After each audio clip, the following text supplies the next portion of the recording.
Bom, Sidney, eu tinha deixado uma pergunta aqui para você, e a curiosidade de muita gente em casa. Eu não vou negar que durante muito tempo sempre critiquei a ideia da Zona Azul, mas no sentido de que nós já pagamos por ir, por vir, desde os pedágios, e agora vamos pagar para ficar parado, estacionado. Mas a gente, quando para pensar, não vê muita assim, uma outra alternativa para tantos veículos que estão sendo colocados nas ruas de Santo Antônio de Jesus. Olha, o Márcio Noé do Ciretran falou que só em Santo Antônio são 130 veículos por mês. Então contabilize isso ao ano. Veículos novos. Pois é, isso, veículos novos. Ele fala de licenciado, agora tem também se está fora aqueles que alguém compra de outra cidade, de algum outro município, né? E a pergunta que se faz por mais que faça alterações no centro da cidade, enquanto o pessoal discutia aí uma praça com estacionamento subterrâneo, eu já estava vendo, é muito dinheiro que vai se gastar, vai ser muito trabalho e com pouco tempo vai se tornar, não vou dizer obsoleto, mas vai dizer não é mais suficiente. Resolve por pouco tempo, né?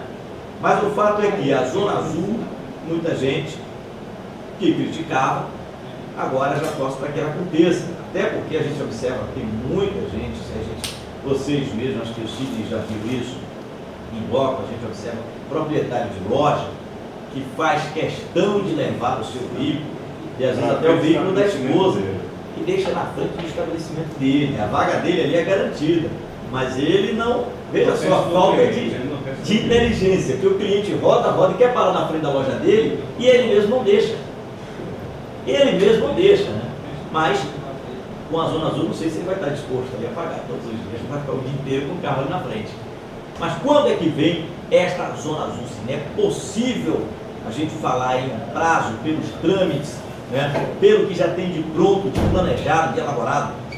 Bom, Léo, tudo que já foi dito aqui, todos aqui estamos em busca de uma solução que seja mais viável e adequada para que a gente possa sanar, pelo menos minimizar esse problema. Com relação à Zona Azul, eu queria só fazer uma adenda. O que você bem colocou aqui, sabe as palavras. A maioria dos comerciantes, eles não pensam no seu cliente. Quando ele, irresponsavelmente, ele coloca o veículo dele, da esposa, do filho e dos funcionários na frente do estabelecimento dele. Exemplo clássico aqui na Avenida Roberto Santos. Você não tem condições de parar ali para entrar em nenhum comércio que está cheio de carro das próprias concessionárias.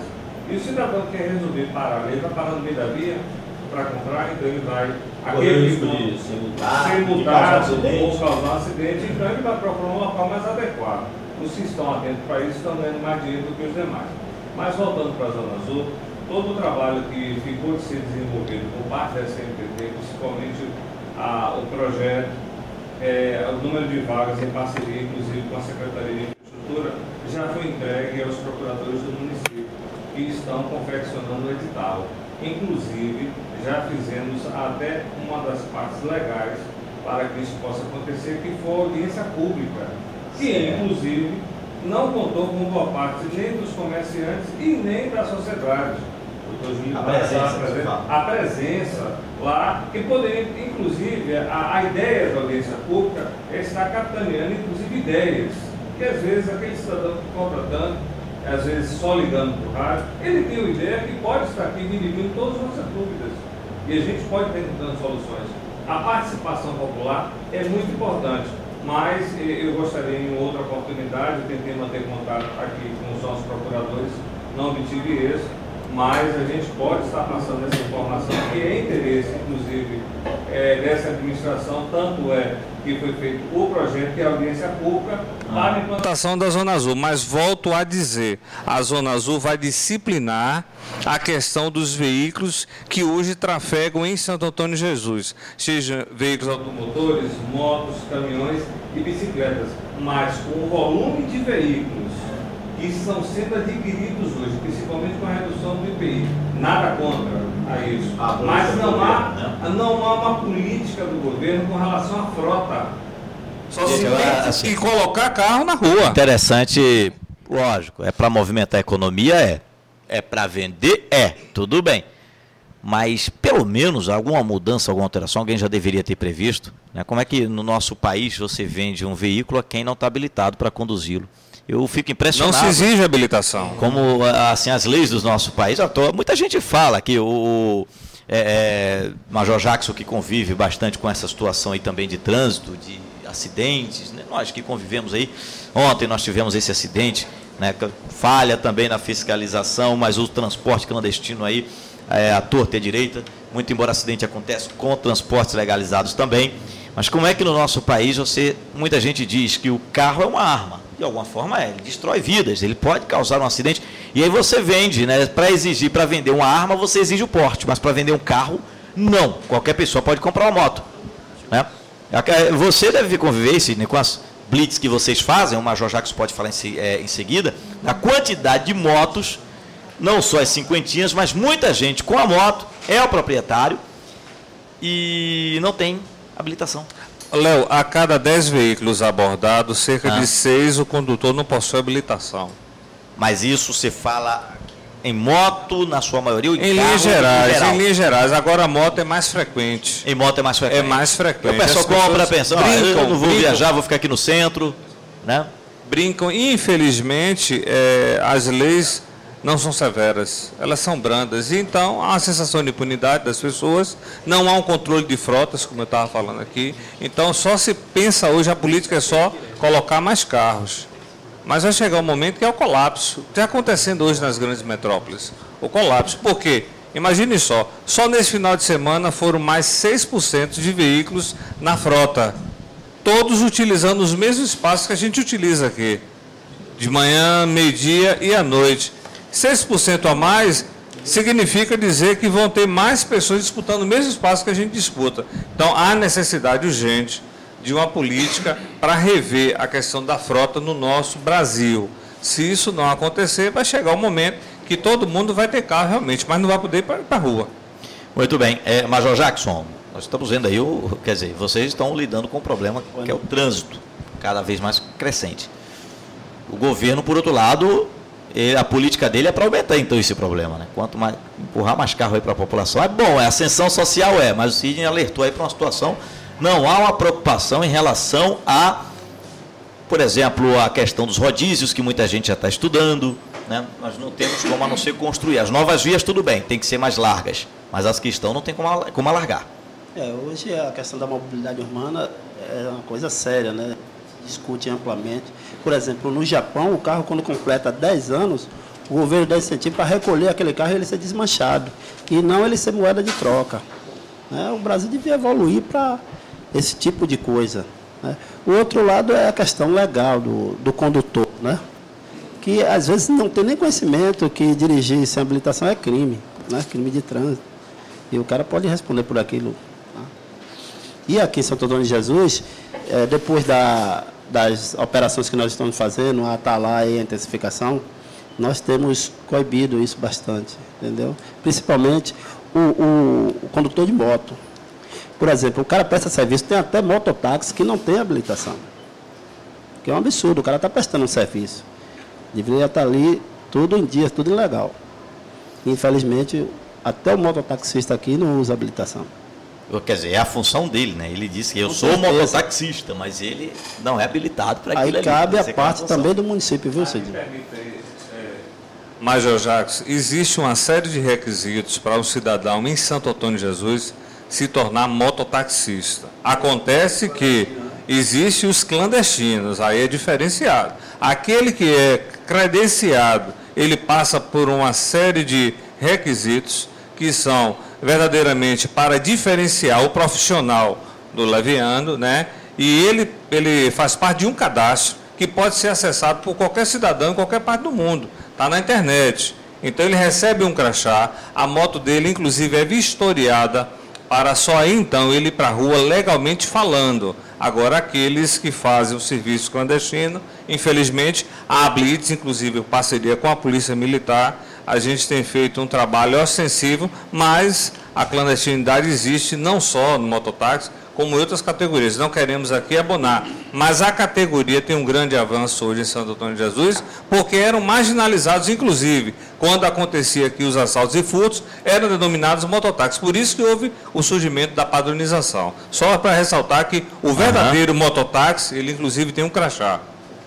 Muito bem. Gente, nós, doutor Julimar, eu quero até registrar aqui a presença do doutor João Manuel, promotor criminal, recém-chegado em Santo Antônio de Jesus. Doutor, fica à vontade, se quiser participar aqui com a gente também, né, dar a sua opinião, já que o senhor já começou aí a voltar, vamos voltar aqui ao nosso tema, né, que é a questão dos flanelinhas, né?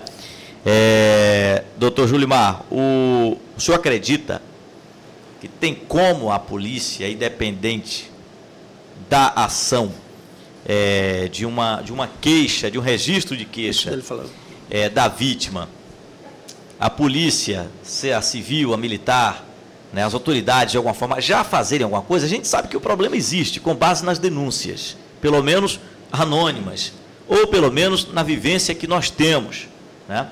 Dentro do que o senhor explicou, falando-se do crime de vadiagem, né? Blitz, nessas pessoas que estão o dia inteiro, são conhecidas, são vistas, a polícia poderia fazer isso no seu ponto de vista, né, independente ali da situação da vítima, que tem medo de reclamar? Existe o que é ideal, existe o que existe na prática. O ideal seria isso, que a população tome consciência dos seus direitos, não dê gorjeta, nem aos pedintes em geral, nem aos flanelinhas, porque isso daí, até, além de viciar, estimula o uso de drogas e impede que eles sejam inseridos em programas sociais. Porque muitas vezes, para eles é vantagem ficar nas ruas, vão ganhar muito mais, ganha até mais até do que um professor primário. Há casos bem evidentes disso. E eles vão se recusar a fazer parte de algum programa que o próprio governo, ou o município, ou o governo estadual ou federal ofereçam para tirar eles desse mundo, dessa marginalidade, no sentido de a margem da sociedade.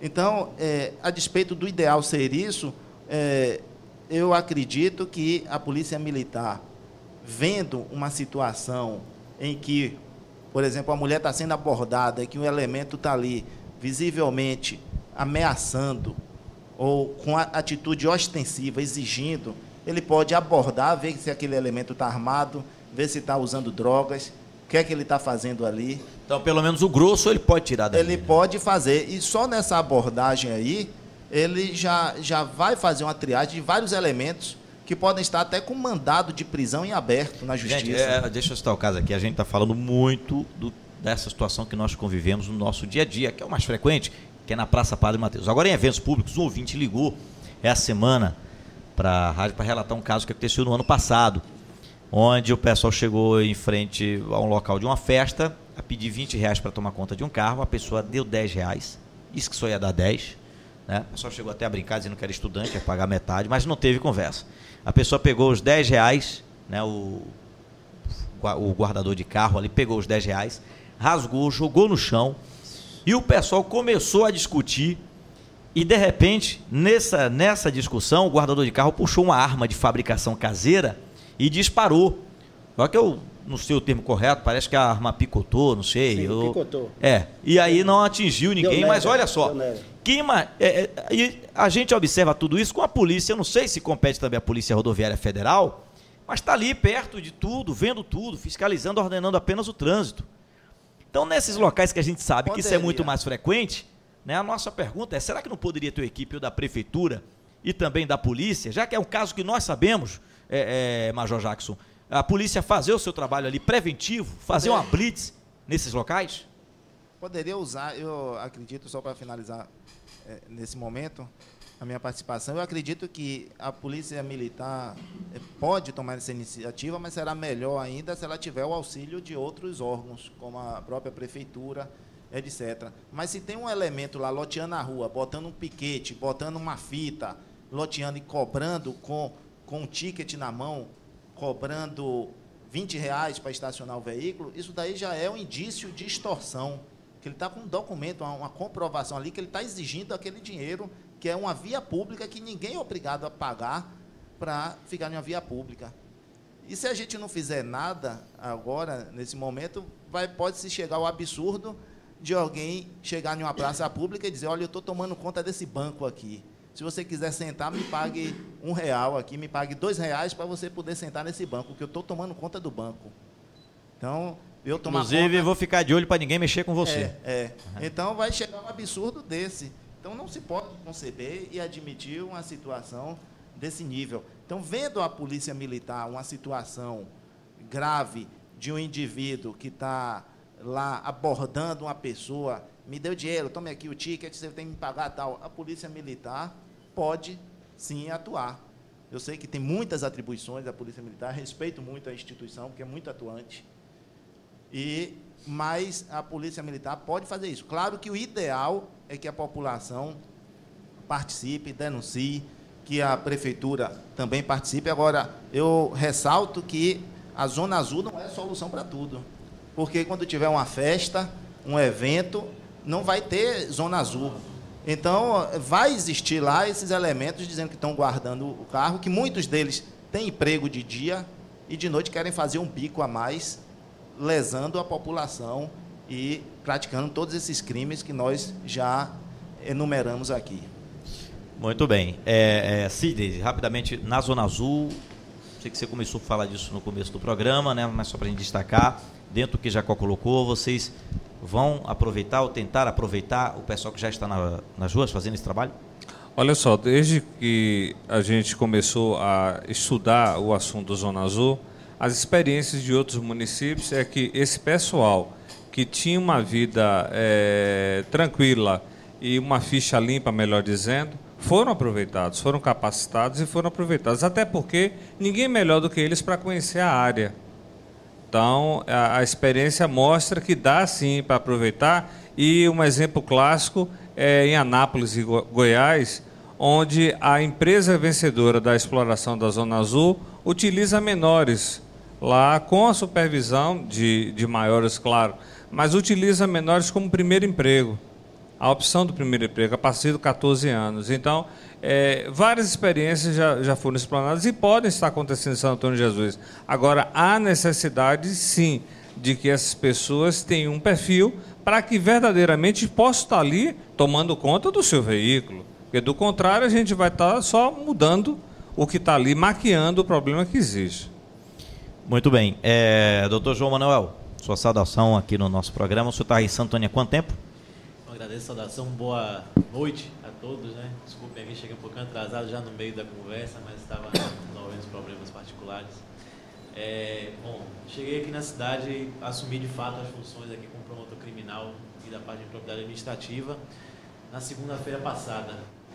E o senhor vem de onde? Eu sou de Salvador, nasci em Salvador, mas trabalhava na comarca de saúde, que pertence ali à regional de Jacobina, né? Faz parte da região ali de Jacobina, na micro-região ali da Jacobina, então, Monte da Chapada. Certo. Pedi para o senhor falar mais próximo, então o senhor já está aqui desde segunda-feira passada. Segunda-feira passada, né? Para ter uma semana e... Conhecendo ainda a cidade, né? Exatamente, mas... Assim, eu acredito que os problemas não são lá tão diferentes assim, né? O senhor... Veja bem, Santo Antônio de Jesus é uma cidade, apesar de ser uma cidade do interior, uma cidade com um movimento diferenciado em relação a outras tantas que têm o mesmo porte, né? Se comparar a população de uma com a outra, a diferença não é grande, mas se comparar a população flutuante, aí sim corre para uma diferença muito maior de diferença de movimento e de população durante o dia, né? Então você percebe que aqui realmente há um movimento muito maior do que registrado em cidades de mesmo porte, de mesmo tamanho, né? Segundo aí o IBGE, mas aqui de fato você vislumbra um movimento maior de, assim, um avanço em relação a certas cidades só para semelhantes. Dentro do que o senhor está falando, Alagoinhas, população um pouco maior do que Santo Antônio de Jesus.